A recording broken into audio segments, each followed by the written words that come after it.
মুক্তিযুদ্ধের সঙ্গে বাংলাদেশের অন্য কোন আন্দোলনকে এক করতে দেখতে চায় বা সমান করে দেখতে চায় বা দুটো আন্দোলনকে প্যারালালি দেখতে চায়, আমি মনে করি সেটা ভুল।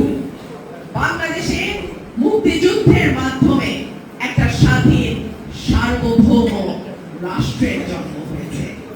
মুক্তিযুদ্ধের মাধ্যমে আমরা মানচিত্রে একটা স্বাধীন জাতি রাষ্ট্র হিসেবে জন্মগ্রহণ করেছি। মুক্তিযুদ্ধ না হলে আজকে আমি সংসদ সদস্য হিসেবে এই আসনে বসতে পারতাম না। সুতরাং মুক্তিযোদ্ধারা বাংলাদেশের জাতির শ্রেষ্ঠ সন্তান, এইটা মেনে নিয়ে বাংলাদেশের মাটিতে রাজনীতি করতে হবে।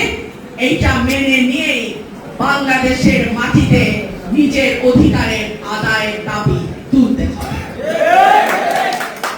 সম্মানিত উপস্থিতি, মুক্তিযুদ্ধের যে মূল মন্ত্র, স্বাধীনতার ঘোষণাপত্র, সাম্য, মানবিক মর্যাদা, সামাজিক ন্যায় বিচার, আমরা কতটুকু সাম্য প্রতিষ্ঠা করতে পেরেছি, মানুষের কতটুকু মানবিক মর্যাদা প্রতিষ্ঠা করতে পেরেছি, কিংবা কতটুকু ন্যায় বিচার প্রতিষ্ঠা করতে পেরেছি, সেই বিচারের ভার আমি আপনাদের হাতে তুলে দিলাম। আশাহত হবার যন্ত্রণা কতটুকু সেটা আপনারা জানেন, আপনারা বোঝেন। একইভাবে আমরা হয়তো মুক্তিযুদ্ধের মতন এত বড় সংগ্রামে নিজেকে জড়াইতে পারি নাই, কারণ মুক্তিযুদ্ধের অনেক পরে আমার জন্ম। কিন্তু ছোটখাটো একটা অভ্যুত্থানে আমরা তো সরাসরি জড়িত ছিলাম।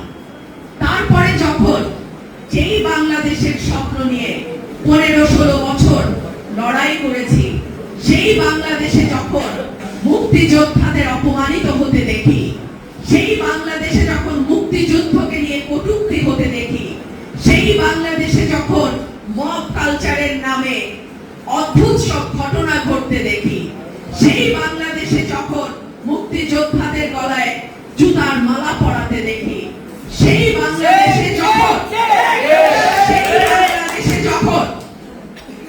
মানুষের মানবিক মর্যাদাকে ভুলুণ্ঠিত হতে দেখি, সেই বাংলাদেশে যখন দেখি অর্থ যার বিচার তার, ক্ষমতা যার ন্যায় বিচার তার, তখন স্বপ্নভঙ্গের যন্ত্রণা কতটুকু এটা আমরাও অনুভব করি।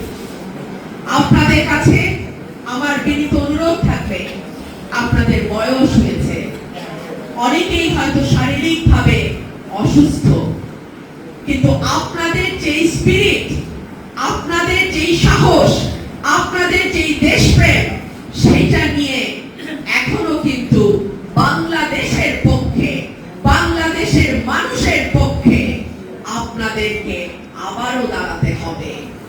দেশ গঠনে, জাতি গঠনে আপনাদের সকলের সহযোগিতা, আপনাদের সকলের সাহায্য আমরা চাই।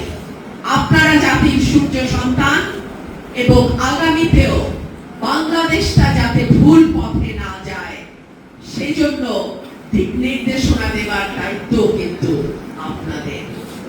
আমি বিশ্বাস করি মহান মুক্তিযুদ্ধে যারা অংশ নিয়েছেন, কিংবা ভাষা আন্দোলন যাদের সাহস, সততা এবং দেশপ্রেম নিয়ে সফল হয়েছে, সেই মানুষগুলোকে স্মরণ করবার জন্য একটা দিনই কেবল যথেষ্ট নয়। 365 দিন আপনাদের মর্যাদা, আপনাদের সম্মান যদি আমরা অক্ষুণ্ণ রাখতে না পারি, সেই ব্যর্থতা আমাদের, সেই ব্যর্থতা বাংলাদেশের মানুষের, সেই ব্যর্থতা রাষ্ট্র হিসেবে বাংলাদেশে। আমি আমার বক্তব্য আর দীর্ঘায়িত করব না। আপনারা সকলেই কষ্ট করে এসেছেন, ধৈর্য ধরে আমার কথা শুনেছেন। আপনাদের সকলকে অন্তরের অন্তঃস্থল থেকে আমি ধন্যবাদ জানাই। আশা করি সরাইল এবং আশুগঞ্জকে একটা মডেল উপজেলা করবার এই স্বপ্ন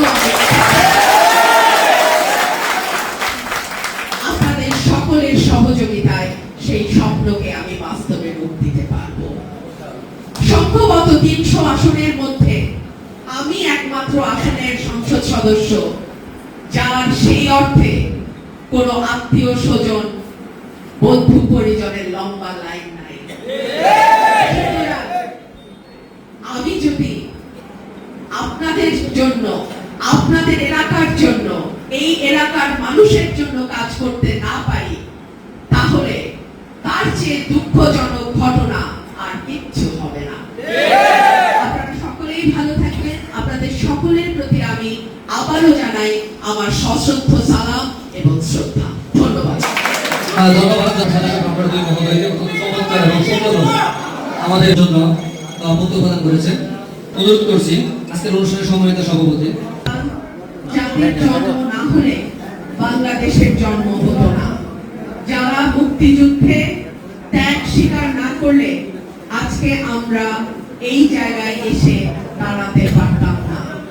আপনাদের সবার প্রতি রইল আমার সালাম, শুভেচ্ছা এবং বিশেষ করে বাংলাদেশের মহান স্বাধীনতা সংগ্রাম, মহান মুক্তিযুদ্ধে যারা অবদান রেখেছেন তাদের প্রত্যেকের প্রতি আমার সশ্রদ্ধ সালাম এবং শ্রদ্ধা।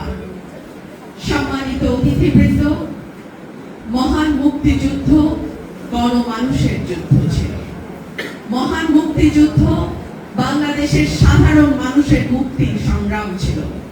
মহান মুক্তিযুদ্ধ বাংলাদেশের বৈষম্যের বিরুদ্ধে, অন্যায়ের বিরুদ্ধে একটা আপোষহীন সংগ্রাম ছিল। সে কারণে মুক্তিযুদ্ধ কেবলমাত্র 1971 সালে 9 মাসের মধ্যে আবদ্ধ নয়। এই সংগ্রাম শুরু হয়েছে 1948 সালে ভাষা আন্দোলনের মধ্যে দিয়ে এবং তারই ধারাবাহিকতায় আমাদের 54 যুক্তফ্রন্টের নির্বাচন, তারপরে 66 6 দফা, 69 গণ অভ্যুত্থান এবং সবশেষে তার সফল পরিণতি 71 মুক্তিযুদ্ধ এবং স্বাধীন বাংলাদেশের জন্ম। আমি বাংলাদেশের একজন নাগরিক হিসেবে ভাষা আন্দোলনের সঙ্গে সরাসরি নেতৃত্ব দানকারী একজন পরিবারের সন্তান হিসেবে আমি মনে করি বাংলাদেশের ইতিহাসে মুক্তিযুদ্ধের মতন এত গৌরবময় ইতিহাস অতীতে কোনোদিন আসে নাই, ভবিষ্যতেও কোনোদিন আসবে না। কেউ যদি